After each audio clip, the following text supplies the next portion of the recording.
Good morning. And he went a little farther and fell on his face and prayed. Matthew 26:39. There are several instructive features in our Savior's prayer in his hour of trial.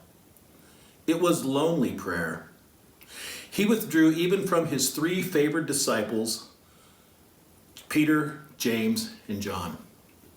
Believer, be much in solitary prayer, especially in times of trial. Family prayer, social prayer, prayer in the church will not suffice. These are very precious, but the best beaten spice will smoke in your censer in your private devotions, where no ears hear but God's. It was humble prayer. Luke says he knelt, but another evangelist says he fell on his face. Where, then, must be thy place, thou humble servant of the great Master? What dust and ashes should cover thy head? Humility gives us good foothold in prayer.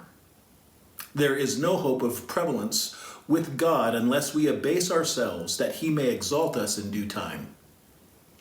It was filial prayer. Abba, Father. You will find it a stronghold in the day of trial to plead your adoption. You have no rights as a subject. You have forfeited them by your treason. But nothing can forfeit a child's right to a father's protection.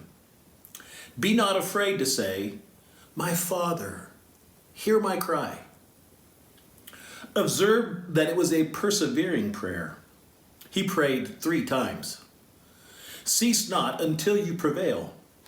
Be as the importunate widow whose continual coming earned what her first supplication could not win.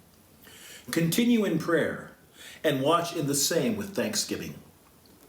Lastly, it was the prayer of resignation.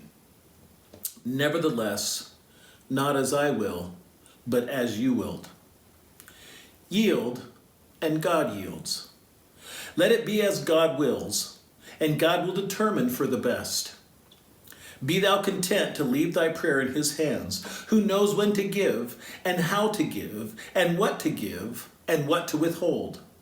So pleading, earnestly, importunately, yet with humility and resignation, thou shalt surely prevail.